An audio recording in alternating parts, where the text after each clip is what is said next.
certainly opportunity for the big F word, frustration.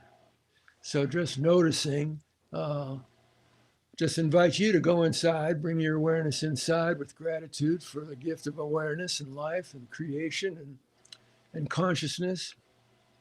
And see, let's just all do like a little exam there, energy exam with our awareness, moving through our whole energy body, feeling state, and see if there's any places where the energy's crunched, or blocked or constricted or tight, and the chi can't flow through because of that blockage.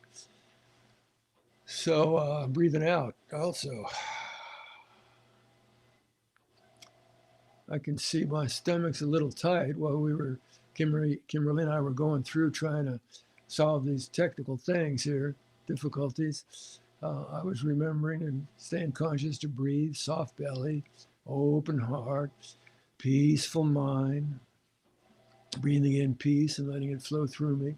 But I can still feel like a little bit of a crunch, or my stomach tightened, even below the threshold of awareness. So I'm just noticing that now and breathing into softening and letting go.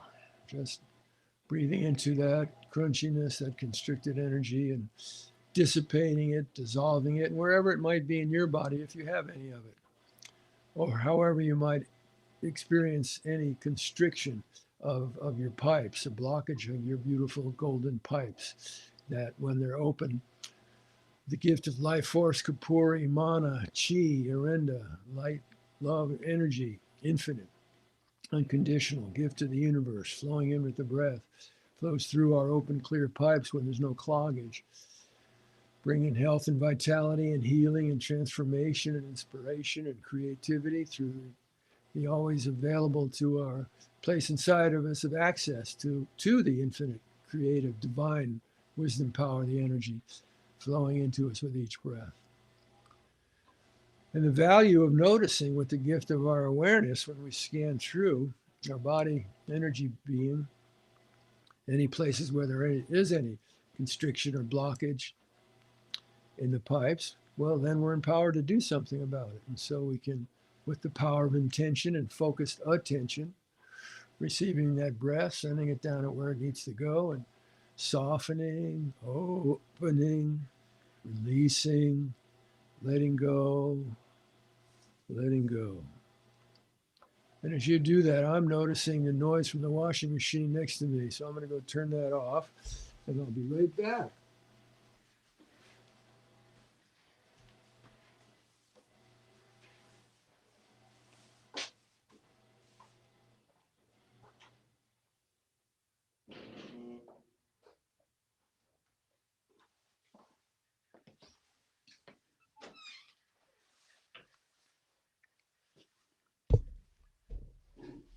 Okay, I'm back again, turning that machine off. Just noticing how the creative process that we're always involved in, just noticing that we're always in a creative mode of being, of creating. Now, a lot of us conditioned by our culture with its strict judgments of what constitutes art or credible or worthwhile art. The judgments our culture teaches us to have about with negative framing, that we're not creative because we can't do it a certain way. We can't draw or paint or sing or play that instrument as good or as well as someone else, and therefore we're not creative, or we don't write books or plays or poems or songs, or we're not creative. I would guess some of you listening might have that software programming and that says you're not creative. Maybe not. Of course, I'm wrong every day about a lot of things, but nevertheless, it's. I remember in 7th grade taking an art class, Kensington Junior High School. God, I hated that place. Awful place. Anyway, so the assignment was to draw trees. So I draw a tree, pretty much the way I would have drawn it in 2nd grade with like stick figures or something like that, and put some colors in there for green and leaves and brown trunk and everything. And then the teacher comes around and looks at everybody's picture and gives them feedback. So she comes to my picture and looks at my picture of a tree. And this is what she says to me. She said, "That's not a tree." Unbelievable. I mean, talk about a teacher squashing your creativity by her judgments. That's not a tree. Well, fuck you. It's a tree to me. I mean, that's the way it comes out to me. So just such an example of the educational system when I was growing up, going to school. Well, just shut you down. Just shut down anything that didn't fit into the tight little box of how you were supposed to be, look, act according to values that, such as those based on the lies we were brought up with, of the absurdity of Columbus discovered America.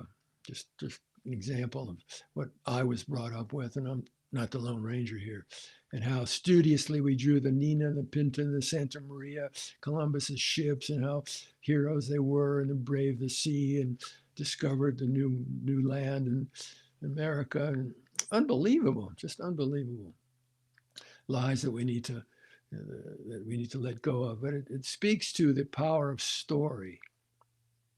I'm just sharing all of this in relationship to the power of story.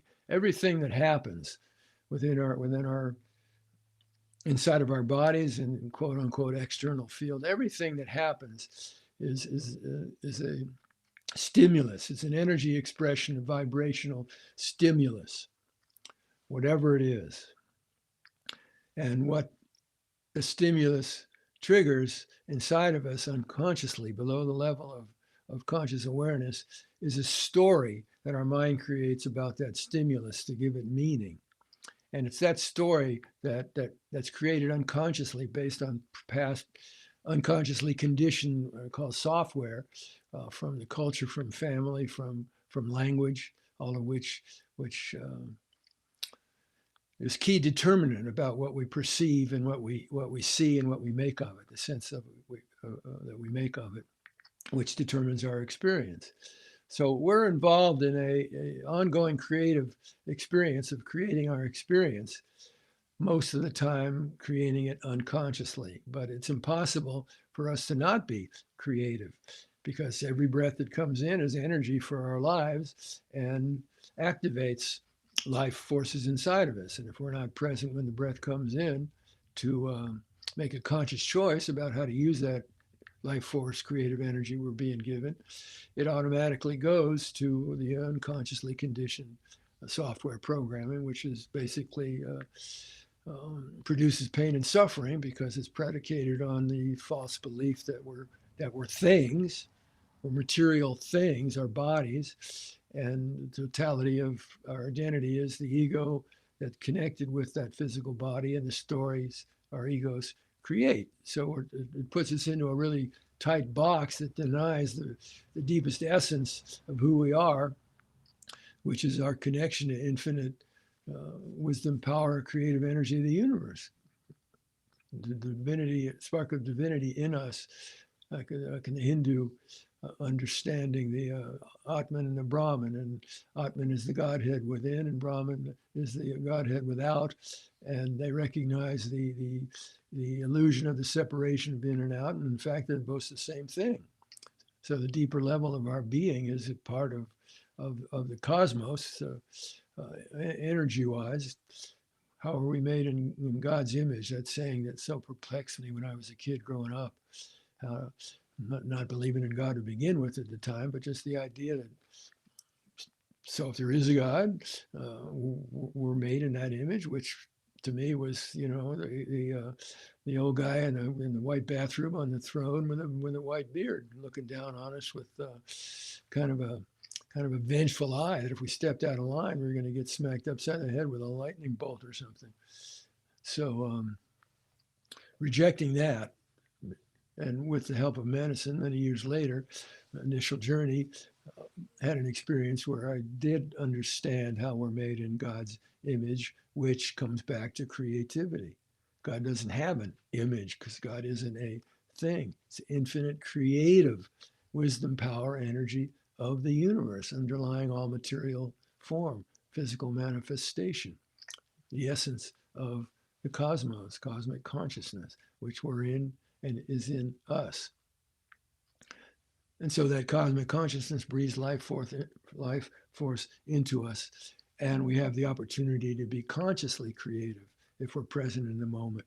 And we've done the homework, the listening, deep reflection to know what our deeper values are, deepest values are. I mean, you think about being on your physical deathbed and you look back on your life and what has the most meaning for you as you look back in your life, and what has the most meaning for you as you're going through the journey toward releasing your physical body, your spirit, kind of like you squeeze the toothpaste out of the tube, your soul squeezing out of your physical body and merging back into the oneness that on the deepest level it never really left.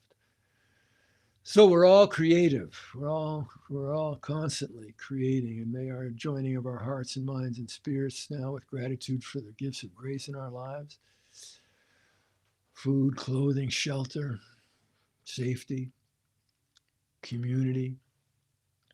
All of us listening to this, either live or later on, we all have a building we're in, a house or library or someplace with a roof over our head where we feel relatively safe, where there's electricity and we can plug into the wall, and we have the money or the wherewithal to have a computer or a laptop or a phone or something, that we can see each other through cyberspace and connect with each other. And on the spiritual level, use this Shamanic Sundays. And again, gratitude to Kimberly and Nicole, who was behind the scenes helping make it happen.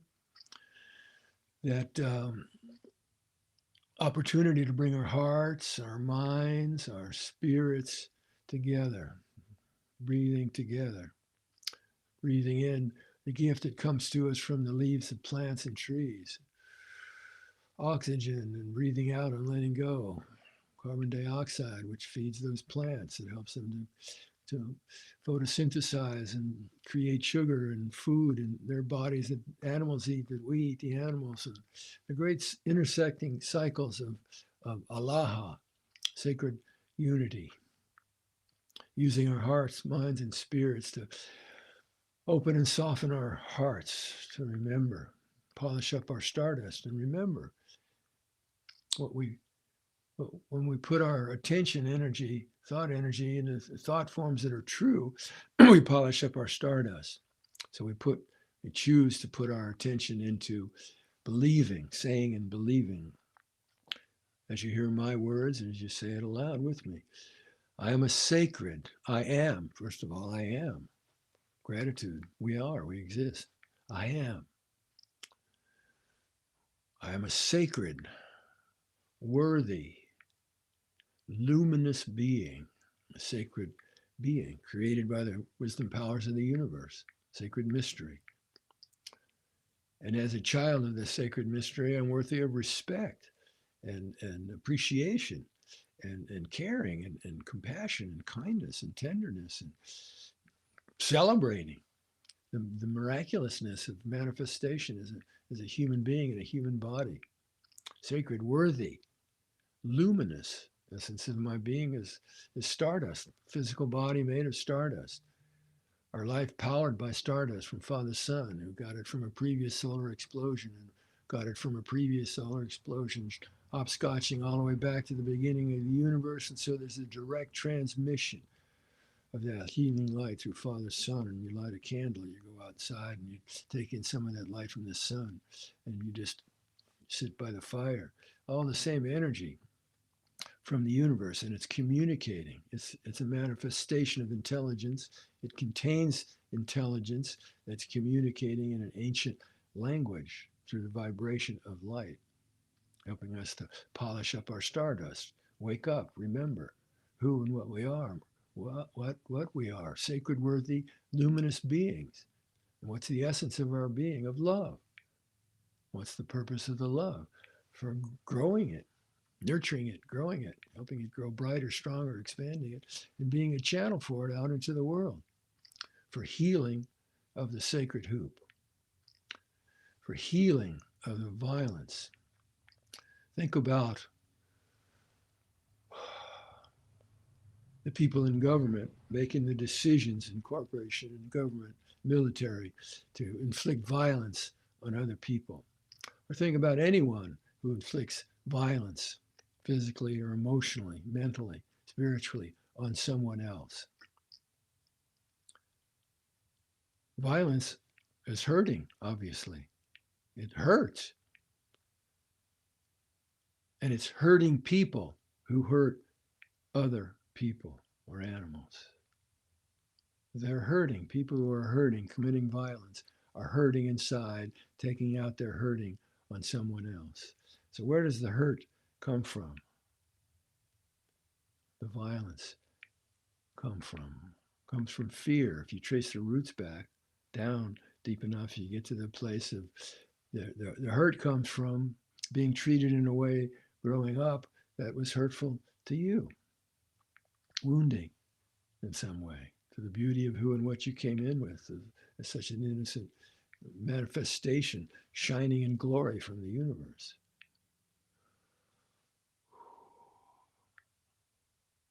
Fear of being hurt. And fear, the root, comes from the belief, the idea, the perception that we're separate things, separate from each other, separate from the earth, from the ocean, from the tree, from the air, from the bird, from creation, the cosmos. And the truth is, the truth of the nature of reality, the reality of nature is there is no such thing on the deepest levels of our being as separation. We're all connected. And so the initial act of violence is to believe we're not connected. And that produces fear and anxiety because we're using the power of our mind unconsciously to cut us off from the source of life and the maintainer of life. And of course, that's going to freak us out.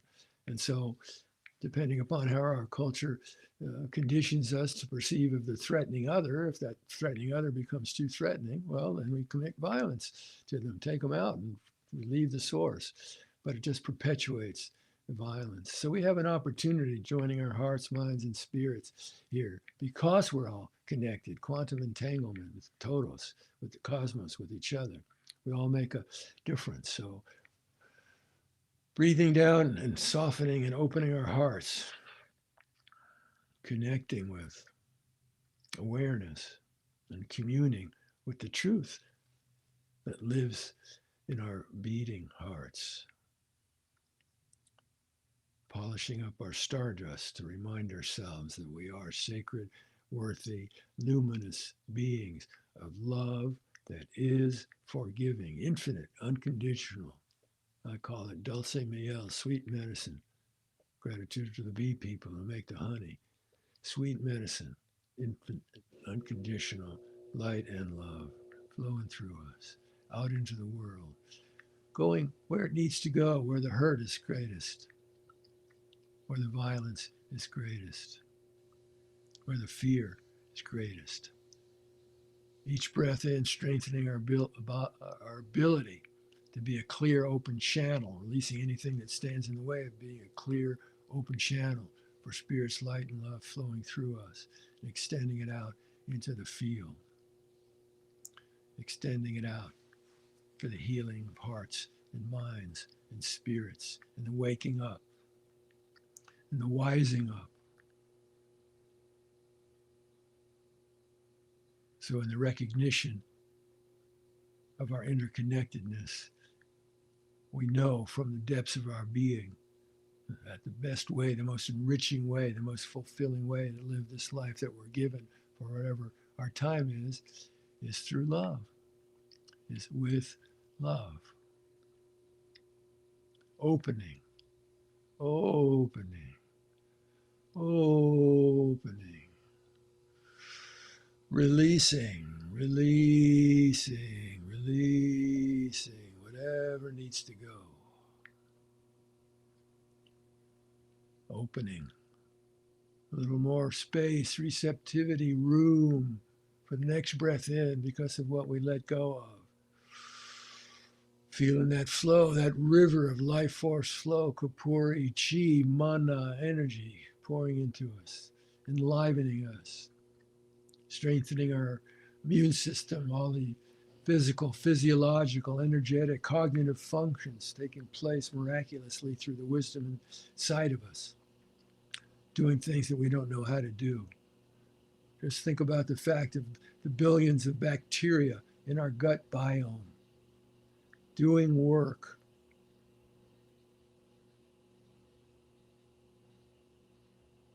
that gives us and maintains our life. Without those billions of bacteria doing what they do in our gut biome, we wouldn't be alive.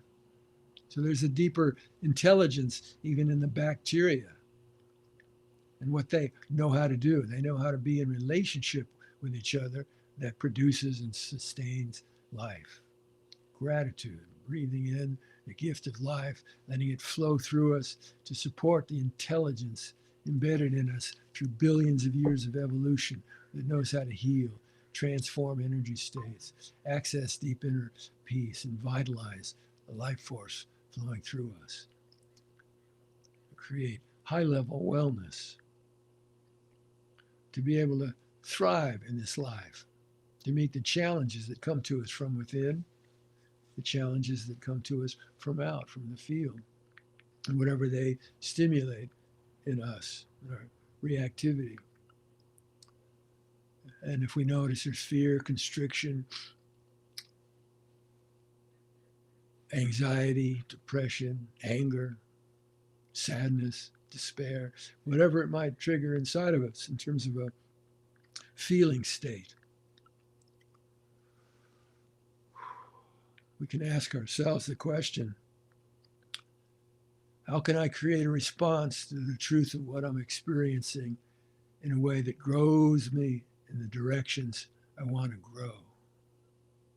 And opening up to our ancestor spirits and the ancestor spirits of the land we live on with gratitude for the ancestor spirits, prayers for the ancestor spirits, and recognizing that our ancestor spirits did all the work they did and faced the challenges they did to pass life on down through the generations to give us our turn, and they want us, our lives, to work, to be able to continue to pass the gift of healthy life down the generation. So opening up to the wisdom guidance from our ancestors, to the wisdom guidance of the codes embedded in us by the creative wisdom power of the universe that know how when we listen to them. A reminder again of Kimberly's voice that came 2 years on Vision Quest that said, I have all the answers you need. You just need to listen to me more. We're called to deeper listening by the challenges that trigger our reactivity. We're taught to be victim to them and stuck in our reactivity that circles around and around and around, driving us nuts. And to be able to cut the cord, pull the plug to those samskaras of unskillful reactivity conditioned into us unconsciously when we see and feel the result of it. And without judgment, give ourselves permission to have in our humanness whatever we're experiencing feeling-wise or thoughts, none of which is who we are, but what we're experiencing in our awareness in the moment. When we give ourselves permission without judgment or shame or guilt to face the truth of whatever we're experiencing, it opens the doorway for us to look at, explore, reflect on. Well, okay, given the truth of this, I'm not proud of how I reacted here in this moment. It got triggered. I didn't choose to consciously have that reactive of snapping or anger or whatever it was. But it happened, and I take responsibility for owning it. And I look at the stimuli that caused it and the stories that were being told unconsciously to create that response. And I pull the plug on it, or cut the cord to it all and release it. Let it go, all based on the identity of myself as ego, physical body, and the stories my ego cooks up. Noticing it all, releasing, letting go. What doesn't serve our life, what serves our lives is waking up, wising up. That this moment of being alive right now is what we have. No guarantee when this next breath leaves that it'll be another one. Most likely there will be, and at some point there won't be. So we never know when the timing of that is. So increased awareness of the preciousness of this moment of being alive and using the gift flowing in of creative energy, opening heart, polishing up the stardust, sending the healing light and love out to where it needs to go. I was at a fire ceremony Wednesday night down here in Santa Barbara at Brother Andrew's house. And I don't know, maybe 10 or 12 of us there around beautiful Tatewari and a soft night. And this chant was coming through. It goes like this. Tatewari is Huichol name for fire spirit, spirit of the fire, grandfather fire spirit. Tatewari shines on me. Tatewari shines its light on thee. Tatewari shines. Tatewari shines. Tatewari shines on you and me. Yahweh. Yahweh. Yahweh. I see it's 29 after 10:30. So relatives, thanks for showing up. In this life. Thanks for showing up here, be live for Shamanic Sundays, or those of you listening later. And closing with a gratitude prayer for your life, for the medicine you carry as a sacred, worthy, luminous being of love that is forgiving, and blessings for your life. Take good care of yourself. Treat yourself with respect and tenderness and compassion and love and celebration for the sacred being you are. And thanks for you, the beauty of you. Vaya con Dios. See you next week. Oh.